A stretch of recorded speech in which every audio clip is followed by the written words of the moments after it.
Lalu kita akan lihat jenis-jenis daya dukung dan juga daya tampung. Yang pertama adalah ada daya dukung air, ada daya tampung air, ada daya tampung udara, kemudian yang terakhir adalah daya dukung lahan. Ada banyak ya jenis daya dukung dan daya tampung. Ini hanya sebagian saja dan kita fokus nanti ke sini sebenarnya yang daya dukung lahan. Ya. Karena berkaitan dengan tata guna lahan.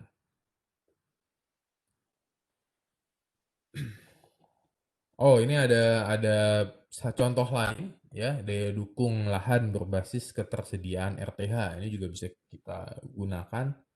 Sebenarnya RTH-nya cukup nggak sih? Gitu. Kalau nggak cukup, ya ini bicaranya kuantitas ya. Kalau nggak cukup, berarti kita harus ningkatin jumlah lahan RTH-nya. Itu bisa jadi salah satu indikator terkait dengan daya dukung lahan ya, yaitu ketersediaan RTH. Terus yang mana yang harus disediakan jumlahnya? Kita bisa lakukan suitability analysis dengan beragam atribut, beragam variabel atau indikator. Saat saya nyebut atribut, variabel, indikator ini sebenarnya ya sama ya. Ada atau bahasa lainnya kriteria gitu ya. Variabel, indikator, atribut, kriteria. Intinya sama. Maksudnya apa? Maksudnya adalah eh, aspek-aspek apa atau hal-hal apa yang harus dipertimbangkan saat menentukan area yang tepat di mana, gitu ya. Kadang disebut sebagai indikator, kadang disebut sebagai variabel, kadang disebut sebagai atribut, kadang disebut sebagai kriteria. Yang paling sering memang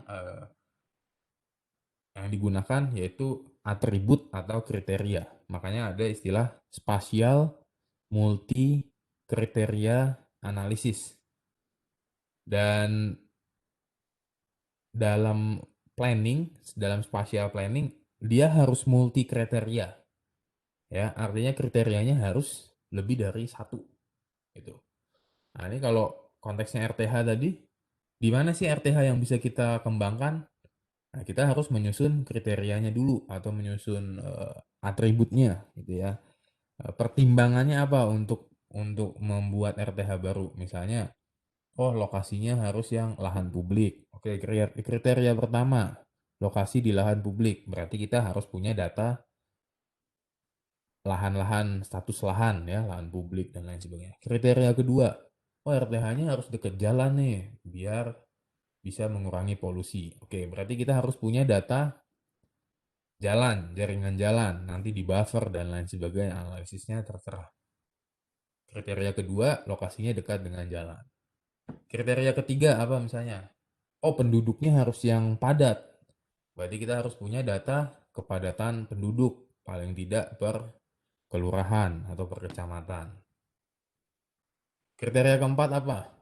Nah, semakin banyak kriterianya, akan semakin tajam analisisnya dan nanti lokasinya akan semakin tepat ya, karena semua kriteria ini bisa kita penuhi walaupun nanti kadar memenuhinya tetap ada rankingnya. Oh, ini nggak terlalu deket jalan. Oh, yang ini nggak terlalu padat. Ada scoringnya gitu ya. Itu juga bisa dilakukan.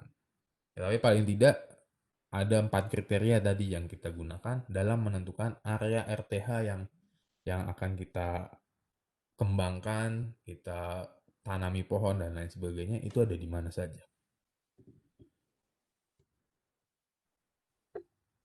Ada juga daya dukung lahan berbasis jasa ekosistem. Ini adalah air dan banjir ya. Jadi ada jasa ekosistem untuk pengaturan banjir, pengaturan air, biasanya berkaitan dengan land use ruang terbuka hijau. Kalau semakin hijau dia, semakin bisa menyerap air sehingga run off dari air hujan ya misalnya dia akan terserap ke tanah. Yang hijau-hijau ini biasanya riparian buffer ya di sekitaran air sungai. Atau yang paling hijau ngeblok di sini, ada yang tahu? Ada yang bisa nebak ini apa? Lahan paling hijau ya, area paling hijau yang ada di kota Jogja. Gembira Loka, Pak. Iya, betul sekali. Gembira Loka itu penyelamat Kota Jogja ya, hijau banget kalau dari kita lihat Google Google Earth itu isinya ya tutupannya pohon semua di situ. Dan lain-lain ini ada RTH informal termasuk RTH informal itu RTH yang tidak dikelola, eh, statusnya juga mungkin bias apa ini seperti dimiliki oleh Pemda atau apa, tapi dia punya intensitas hijau-hijauan yang lumayan bagus. Ini biasanya area-area terbengkalai ya, lahan-lahan terbengkalai ini bisa kita bilang sebagai RTH informal atau informal open space. Dan itu sebenarnya menyumbang cukup besar pada elemen hijau di sebuah kota. Kalau dia pekarangan, dia nggak masuk RTH informal ya. Pekarangan itu masuknya private open space. Ya di sini mungkin gambaran private open space dan lain sebagainya yang punya kemampuan pengaturan air dan banjir atau meminimalisir runoff tadi ya. Kemudian yang cukup intens bangunan atau perkerasannya ada 3 di sini. Yang utama ada stasiun ya, karena mungkin ruang terbukanya sedikit sekali, kebanyakan semen, batuan dan lain sebagainya, dan juga terminal di sini. Ya sampai merah karena mungkin cuman di semen aja nih, areanya. Sama jalan, kalau teman-teman lihat warna jalan di sini juga terwarnakan merah. Ya ini misalnya warna jalannya merah karena memang dia full perkerasan, tidak ada kemampuan untuk menyerapkan air. Dari sini kita bisa lihat, oh sebenarnya yang punya daya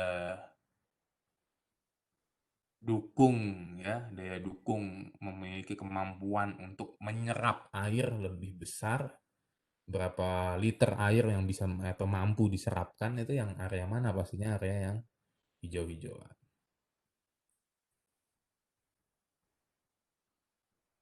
Bisa tidak ini kemudian digambarkan untuk melihat daya tampung dengan pendekatan yang sama, pendekatan land use? Kira-kira kalau mau kita gunakan untuk menggambarkan daya tampung, jasa ekosistem apa yang berhubungan dengan land use tadi? Ada apa nih? Ada Gembira Loka di sini, kemudian yang hijau-hijau mungkin ada pekarangan, ada riparian buffer. Ada yang punya ide dengan metode yang sama kira-kira kalau mau menggambarkan daya tampung jasa ekosistem apa? Yang berhubungan dengan RTH apa sih biasanya?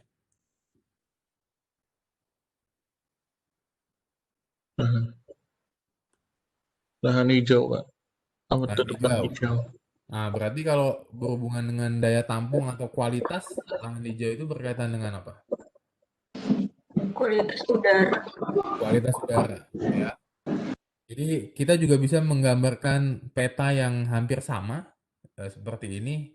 Kalau kita mau menunjukkan jasa ekosistem pollution reduction misalnya, atau daya dukung atau daya tampung ya, daya tampung kualitas udara itu berdasarkan pada land use-nya ya, karena land use yang lebih hijau itu pasti punya kemampuan pollution reduction yang lebih besar sehingga kadar polusinya lebih sedikit. Dan jalan ya, jalan karena dia posisinya salah satu sumber polusi ya, jalan dari kendaraan dia juga digambarkan dengan warna merah. Selain juga mungkin kalau ada land use industri di sini, kita bisa gambarkan dia berwarna merah di sana. Nah, itu gambaran bagaimana daya dukung ataupun daya tampung kemudian dipetakan salah satunya ya dengan metode jasa ekosistem. Ada teknik yang lain nanti kita akan coba lihat. Tapi kalau berbasis kalau kita kita asosiasikan dengan land use, kita bisa menggambarkan memvisualisasikan daya dukung dan juga daya tampung. Tetapi kita harus harus cukup detail menyebutkan ini daya dukung apa Ya, ini daya dukung pengaturan air dan banjir. Ini daya tampung pengaturan polusi ya, penyerapan polusi itu harus harus disebut biar orang tahu oh ini sedang membicarakan eh, kuantitas atau kualitas yang mana yang berhubungan dengan udara, air, lahan dan lain sebagainya.